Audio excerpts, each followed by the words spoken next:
Bonjour tout le monde. Allez, un petit morceau que j'aime bien. Je vous laisse découvrir rapidement. Puis vous ferez une recherche si ça vous plaît.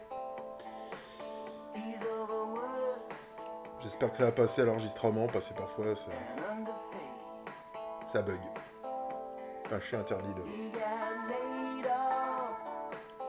de publication. De toute façon, c'est marqué là. Donc, on va essayer de faire. On va faire une vidéo. Peut-être un peu plus longue que d'habitude. Et je vais essayer de vous montrer pas mal de choses cette semaine. Allez, c'est parti.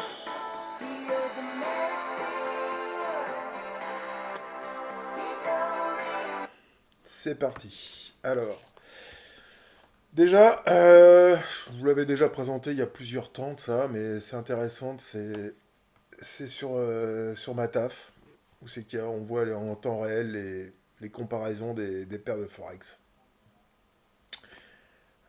Donc c'est un outil que j'utilise assez souvent tout de même. Donc on voit, et je vais vous proposer ça, vous allez voir que bah, sur la force des devises, quand vous mettez sur la force des devises en daily, voilà. Ce qui est intéressant de voir, c'est qu'on voit. D'ailleurs, c'est bizarre. Pourquoi... Non, il me l'a laissé. On voit que le CHF est très fort et que le GPY et le NZD en ce moment est à la cave. Voilà. Aussi bien en force qu'en comparaison en temps réel, on a à peu près la même chose, vous voyez. C'est pareil. Le CHF, il est en pleine bourde. Et en bas, on a le NZD et surtout le GPY. Voilà, voilà. Donc, alors je sais pas, je voulais faire aussi comme Rod, il cherche que les coachs fassent un plan swing. Moi, je vais. Ce qui m'intéresse. euh, donc là, j'ai le cash. Là, j'ai le futur. Ce qui m'intéresse, c'est donc ce que je vous ai proposé, enfin, suggéré en fin de semaine avec mes flèches, que Rod m'a reproché. Comme quoi, lui, il voulait pas des flèches, mais il voulait des entrées, des sorties, des TP, des CL, chose que je comprends, bien évidemment. Donc je vais essayer de me mouiller. Hein. J'ai pas l'habitude de me mouiller sur les indices, mais là, bah écoutez, voilà. Voilà ce que je vois, moi. Ce qui m'intéresse et ce que je vois, c'est ça. Donc en weekly, on a. Alors je vais vous le mettre vite fait en mensuel sur le cash pour le moment. Donc en mensuel, on est là. On a cassé depuis plusieurs temps maintenant ce canal mensuel. Et là, on est en train de pullbacker dessus. Hein. Voilà. C'est ça que je surveille. Alors je vous rappelle que je vous avais montré la montée, toute la montée là. Hein, que j'ai payé, que j'ai. Encore une fois, je l'avais pas, mais j'avais fait les flèches. Mais j'ai payé toute la montée là. Je vous ai fait un suivi. Donc là, ce qui m'ennuie un peu, c'est le fait, j'aurais bien aimé qu'on aille faire une mèche là-dessus, sur ce travers là. Bon, ça n'a pas été le cas, ça n'a pas l'air d'être le cas. Mais on fait un beau pullback sur mon oblique là, mensuel. D'accord. En daily, bah, c'est ce que je vous ai proposé, ce que je vous ai posté la semaine dernière, vous voyez. Hein. Ça, c'est ma montée. Hein. Donc, pour la semaine prochaine, pour le moment, en daily, on reste en dessous de ma MM7. Le pullback a été fait. On reflue sur cet oblique pour le moment. Euh, donc, je serais plutôt d'avis d'essayer de shorter le Dow Jones pour le moment. Si je me mets sur le futur, on a à peu près la même chose. Donc effectivement, pour le moment, tant qu'on casse pas et qu'on clôture pas au-dessus de cet oblique, je passe short sur le Dow Jones. D'accord. Donc rentrer là-dessus la semaine prochaine, ça veut dire qu'il faut prendre un stop à minima de 389-400 points. Alors c'est pas pour tout le monde, c'est clair que c'est pas évident. Sur le futur, on voit bien qu'on clôture sur un doji en daily. D'accord. Donc c'est l'incertitude totale. On est sur un beau support.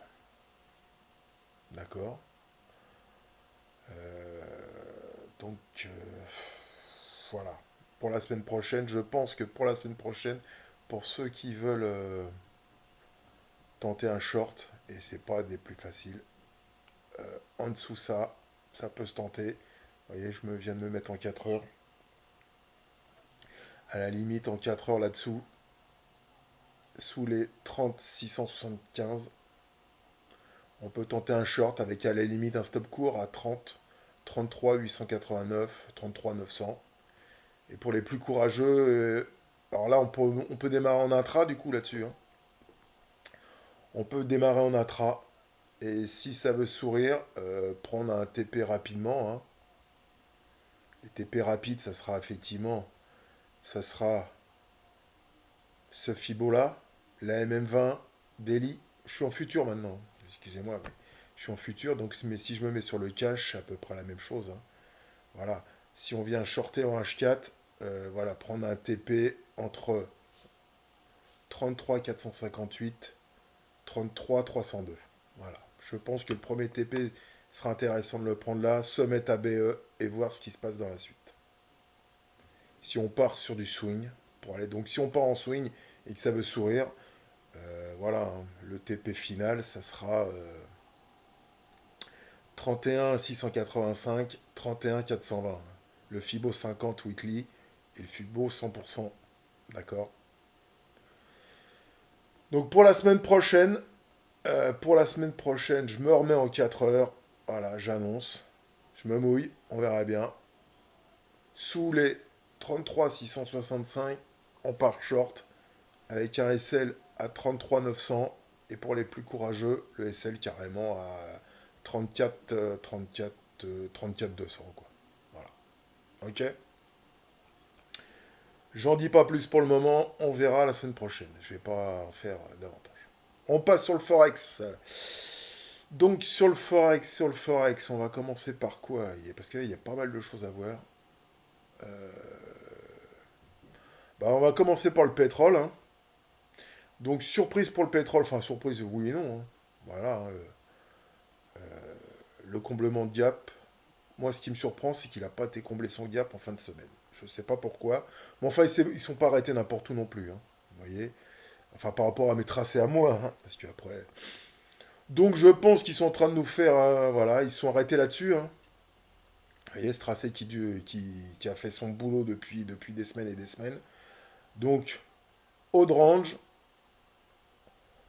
le gap aux trois quarts comblé. Il reste un petit morceau. Et pour mettre le doute à tout le monde, vendredi, nous ont fait une petite bougie verte. Pour. Je sais pas pourquoi d'ailleurs, mais enfin bon, c'est comme ça. Ah bah. Enfin, c'est pourquoi, c'est le niveau, quoi. Le niveau, pour le moment, tient. Mais je vois pas pourquoi on n'irait pas chercher le bas du range. Et du coup, aller combler ce gap, hein. Voilà. Pour ceux qui sont dedans, gardez-le bien. Il y aura un comblement de gap à minima. Donc au niveau sur les 75 et quelques là. Et je vois pas même pourquoi on n'ira pas voir le bas à nouveau, le bas du range, hein, à 72 et quelques. Voilà pour moi. Sur le pétrole. Sur le gaz, bah, pas grand chose à dire, hein, le gaz. Ouais, à part qu'on est sur le niveau, moi, j'y vais pas. Le, le gold. Ah, le gold. Alors, le gold. Bah, le gold, il n'y a pas grand chose à dire de plus, hein. On a pris, voilà, on a pris la semaine dernière un renfort, on a pris 2 TP, on s'est fait sortir. Donc pour le moment, on a vendredi, eh ben, hein, c'est clair, hein, mon bas de canal. Bon, moi je l'ai pas repris, hein. Je vous dis honnêtement, je l'ai pas repris vendredi. Mais le bas de canal H4, il tient, hein. Mais ce qui m'intéresse surtout maintenant sur le gold, bon alors c'est le niveau là, effectivement. Vous voyez, cette résistance. Mais ce que je vais voir pour la semaine prochaine, c'est ce qui se passe, quoi. Parce que maintenant, ce qui m'intéresse, c'est de voir si on casse ça. C'est le combo d'Eli, ni plus ni moins, hein. Donc le gold, si on casse, ça sera les 1950 maintenant. Voilà, 1950, un support, les bébés, le combo daily. Voilà. Je chercherai à rentrer sur le gold si on vient sur les 1950. Le Cooper, alors là, lui, c'est un peu pareil, hein. J'aurais bien aimé qu'il vienne faire sa mèche là-dessus, en daily, là, le bas, là, sur les 3,94. Il n'a pas voulu finir là-dessus cette semaine. Bon, on va voir la semaine prochaine si on y va. Pour le moment, tant qu'on va pas là-dessus, je ne fais rien.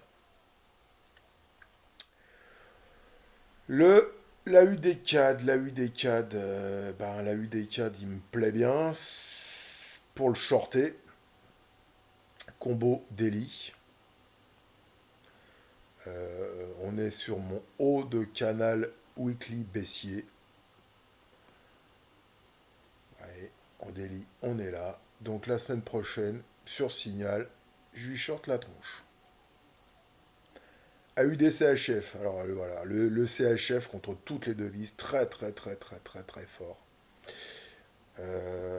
Compliqué de trader le CHF en ce moment, mis à part shorter tout ce qui est en face. Donc la UDCHF, on est sur un niveau intéressant. Mais bon, pour le moment, à part le shorter, je vois pas ce qu'on peut faire d'autre. Donc le shorter pour aller voir plus bas, pourquoi pas. La UDGPY, c'est pareil. La semaine prochaine, je vais le surveiller pour le shorter. D'accord. Je pense que le graphe part de lui-même. On est en weekly. On est là. On a clôturé là cette semaine. Pullback sur mon canal haussier weekly. Pullback sur le haut de mon canal daily. La semaine prochaine, et même je peux vous dire qu'il aura fallu commencer vendredi. Mais bon, je ne l'ai pas vu. Je l'ai vu trop tard surtout. Et puis, encore une fois, hein, c'est la UD, c'est compliqué, ça se trade la nuit, vous voyez. La bougie de référence, c'est 3 heures du mat. Donc on verra ce qui se passe sur la UDGPY la semaine prochaine. Mais je pars dans un biais short. Hein, donc soit on remonte là, dans ce coin-là, pour reshorter, soit la cassure de mon canal H4 sur la UDGPY, pardon. Je short la tête. D'accord. La UDUSD, pour le moment, je vais attendre. Le 4 CHF, j'ai tenté vendredi, j'ai tenté un trade sur niveau. Pourquoi? Alors donc c'était léger, hein, je voulais poster. On était là-dessus. Voilà. On était pile poil sur cette mèche au moment où j'envoyais le trade. J'ai dit on tente le niveau. On a tenté le niveau 0. Pour le moment, ça n'a pas pris, ça a cassé, on a clôturé, on a pris un petit stop. Mais bon, c'était un essai pour voir si on pouvait choper le point bas. Et là, c'était le point bas idéal. Il prend pas pour le moment sur le 4 CHF. Je dois bien, alors, encore une fois, hein, c'est le CHF. Hein. Mais là, je ne sais pas quoi faire là-dessus. Parce qu'on n'a jamais été aussi bas. Donc, pour le moment, le 4 CHF, c'est soit on a fait un petit excès dessous et on repart la semaine prochaine. Je ne sais pas encore comment. Soit là, c'est pullback là-dessus pour, pour aller plus bas, mais c'est le. C'est l'inconnu, ça n'a jamais été aussi bas sur le 4 CHF. Donc la semaine prochaine, c'est soit pullback là et on le short, soit on attend que ça réintègre et on le paye. Le 4 GPY qu'on est dessus, je pense qu'on va se faire sortir. Vous voyez. Le CHF GPY, c'est pareil. Encore le CHF. Hein. C'est compliqué de lui shorter la tronche. Hein. À chaque fois qu'on a des signaux, ils se font. Vous voyez, on l'a shorté là, je vous ai proposé un short là, hein, on s'est fait sortir. Vendredi, c'est pareil, on a eu un beau signal là, hein, pour quelques points, mais c'était repris dans la foulée. Bon, et pourtant on est sur un niveau, on arrive sur un niveau à shorter hein, sur le CHF GPY. Hein. Bon, il manque, si on veut être parfait, il y a la mèche ici, hein, mais il manque plus grand chose, donc on va attendre, mais c'est compliqué. C'est compliqué, mais on est sur des niveaux short. Mais pour le moment, on short pas. L'euro AUD. L'euro AUD, il me plaît aussi pour le shorter. Hein. Vous voyez, en weekly. Tout ce niveau-là. On est sur mon ancien canal. Je vous le mets en mensuel. Pour le moment, je le conserve. Mais cet oblique-là, elle me plaît bien. On pull back dessus pour le moment. C'est clair. Je me remets en weekly. L'oblique marron. On pull back. Double top weekly là. Bon, bah, pour le moment, je me remets en daily. Je vais chercher à shorter l'euro AUD. C'est des niveaux de short. Hein. Donc la semaine prochaine, on surveille ça. Soit ici, en H4. Vous voyez. Donc ça, je peux le virer maintenant. Ça n'a plus de raison d'être. Mais arrivé voilà, sur ce niveau-là la semaine prochaine, on va voir ce qui se passe. Et alors si on casse, par contre, on ne short plus rien. Mais on est sur un niveau à shorter sur l'euro AUD. Hein. À surveiller. L'Eurocad, même, même punition l'Eurocad. Hein. Quand je repasse en weekly, alors on est un peu plus bas encore. On a, vous voyez, mon oblique elle est là.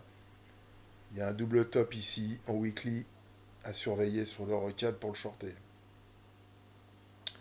L'euro USD, on est sur un niveau à shorter également. Pour le moment, j'avais dit si on cassait les indices 1,11, faut payer. Pour le moment, on voit qu'on bloque. Hein. Moi, vous voyez, je suis en weekly, c'est intéressant. Hein. Faut chercher, faut voir. Quand on retourne là-dessus pour lui shorter la tronche. L'euro GPY, c'est pareil. Pour le moment, on attend encore un peu, mais on arrive sur des niveaux à shorter, tout ça. Tout ça, on arrive sur des beaux niveaux à shorter. GBP AUD. On est sur un niveau à shorter. D'accord? On n'a pas de signal, mais c'est intéressant. GBP CHF. Bah, lui aussi, hein, le CHF en face. Pour le moment, c'est un peu plus. Ça sera près de même lui qui tiendra le mieux. Mais vous voyez, hein, une fois, enfin une fois qui se dit, une fois, deux fois, trois fois, quatre fois, cinq fois, six fois. Enfin, à un moment donné, il va falloir qu'il se décide à monter. Hein. Quand je me mets au weekly, et c'est intéressant ça, hein, au weekly. Vous voyez, je vais vous faire un petit truc là en live. Hop, ça et ça. Voilà. Voir, allez, voir ça, si vous voulez. C'est pas mal aussi ça. Voilà, alors c'est pas les bonnes couleurs, hein. Le weekly, pour moi c'est l'orange, mais c'est juste là parce que je vous le fais. Voilà. Mais bon, pour le moment, on voit bien qu'on fait des plus hauts, plus bas. Hein. Je suis en weekly. Hein. Alors, c'est plus un range hein, tout de même. Hein. Mais bon. Donc, voir, à voir, à voir. Soit on casse pour de bon, soit on repart. Mais il va falloir qu'ils se décident. GBPGPY. Bah, c'est pareil. Hein. Vous voyez, on arrive sur un niveau à shorter. Hein. On n'est plus bien loin de cette résistance. Hein. Mais bon. On surveille le GBP CAD. Alors lui, c'est pareil, il sait pas ce qu'il veut non plus pour le moment. Hein, je vous rappelle que je vous avais dit il y a quelques semaines, quelques jours même maintenant. Hein, je vous souvenez, je vous avais dessiné ce W là, j'avais dit à la sortie on le paye. Ouais, bah ça réintègre, ça ressort, ça réintègre. Bon bah pour le moment, bah on est sorti de mon canal week, on pull back dessus là. La semaine prochaine, qu'est-ce qu'on fait? Bah, je vais vous dire pour le moment, c'est short sur le GBP CAD. Mais il nous faut un beau signal. Et pour le moment, il n'y a pas le signal.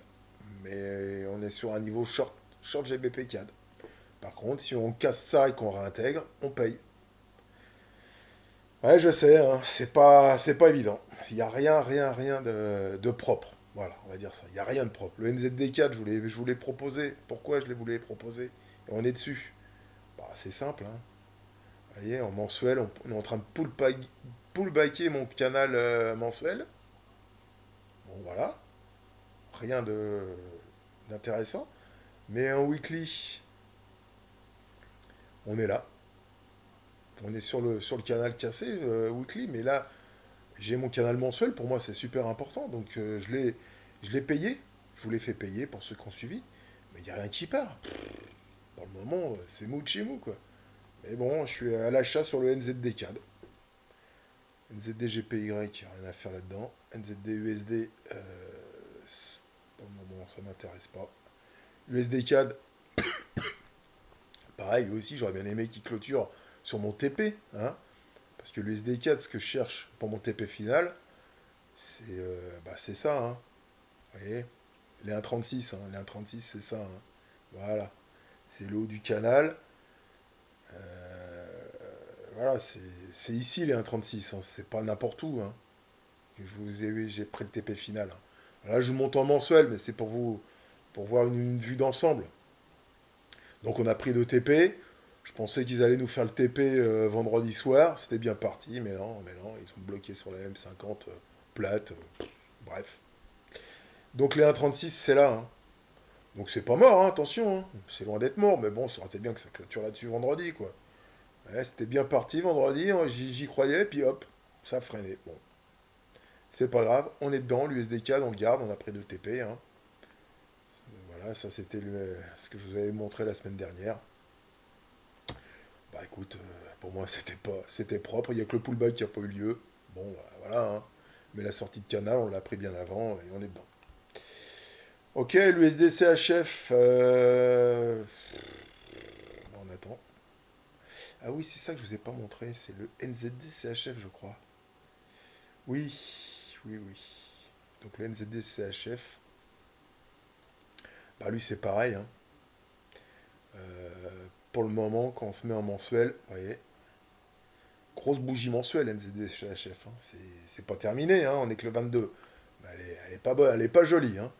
Donc je pensais qu'on aurait pu rebondir là. Pour le moment, en mensuel, on est là. Je vois pas ce qui peut empêcher le NZD CHF d'aller nous faire la mèche du mois de février, mars 2020. La mèche Covid, hein, on va dire. Pour le moment, pour la semaine prochaine sur l'NZDCHF, c'est soit on attend effectivement là pour le payer, et les plus courageux peuvent essayer de chercher donc un. Alors moi je le paierai pas, mais je vais surveiller s'il remonte là pour le shorter ou si on a signal. Moi je shorterai là pour aller chercher justement la mèche, hein, donc si on va là, ça nous fera un trade pour aller chercher la mèche de 200 points à peu près. Ok. Et là ici, je ferai un reverse pour le payer. Tout ça sur signal, hein, encore une fois. Hein. Je vous dis pas de faire ça n'importe comment. Mais là, ce qui est intéressant en daily, c'est qu'on est sur mon bas de canal. Donc aller chercher 50 points, ça m'intéresse pas. Mais par contre, bah, alors après, si on casse ça et qu'on réintègre, je le paierai pour aller chercher le haut du canal daily. Hein. On est d'accord. Mais là, pour moi, c'est pullback ici et on va chercher la mèche. D'accord. Sur une des CHF la semaine prochaine. Donc je reprends le dollar. L'USD GPY, compliqué. Je sais pas quoi en faire pour le moment. Comme je sais pas quoi faire du USD. Du dollar tout simplement. Vous voyez là, on a cassé mon. On est sur des niveaux bâtards. Pourquoi je dis bâtard? C'est parce que vous voyez là, mon canal mensuel sur l'USD GPY. Quand je passe en weekly, on a cassé mon canal weekly, mais bon, on le réintègre plus ou moins. On a un support en dessous, on a mon canal là. Euh, c'est compliqué. Franchement, achat, vente, j'en sais rien. Donc j'y touche pas pour le moment. Il me faudrait autre chose comme signal. On est sur des niveaux compliqués pour moi. J'y touche pas. Et on est sur des niveaux compliqués sur le dollar tout simplement. Comme voilà, on voit ça. Hein. Ce que je vous ai expliqué la semaine dernière. Pour le moment, on est sous ça. Il n'y a rien à payer. Mais il n'y a rien à shorter non plus. C'est tellement, tellement mou qu'on fait du range sur du range. Hein. Et en H4, ça fait ça. Monter, descendre, monter, descendre, monter, descendre. C'est pas simple. C'est pas simple du tout sur le dollar. Et vous voyez, ce qui est quand même hallucinant, c'est ça, quoi. Alors moi, toujours mon ETE, hein, je l'ai laissé, bon, on s'en fout. Mais ce qui est intéressant et ce qui est surprenant surtout, c'est les 4 dernières bougies. Doji Weekly, Doji Weekly, puis il y aura des Doji de plus en plus petits, hein. 3 Doji rouges, un Doji vert. Vas-y, accroche-toi Léon, va trader là-dedans. Donc pour le moment, le dollar, bah, flat de chez flat, donc bah, ça entraîne pas mal de choses derrière, hein. Mais bon voilà, donc je résume rapidement, je voudrais pas que ça dure trop trop longtemps. Toc, toc, toc. Il y a des niveaux à shorter, hein, vous regarderez à nouveau la vidéo, je vais pas pour... enfin, il y a des niveaux à shorter intéressants, faut juste les signaux. Et sur le Dow Jones, j'ai envie de le shorter en swing, mais je le démarrerai en intra. Voilà. Démarrage en intra sur le Dow Jones. Voilà. C'est mon plan pour la semaine prochaine et peut-être un plan swing à venir ou pas. Ça, je le déciderai la semaine prochaine si on casse ce niveau-là sur le Dow Jones pour voir ce qui se passe la semaine prochaine. Voilà, je me suis mouillé sur les indices. Je ne sais pas si ça va partir, hein, encore une fois. Mais à suivre pour tout ça. Et si vous avez des questions, bah, il y a le QG. Merci beaucoup et bon week-end.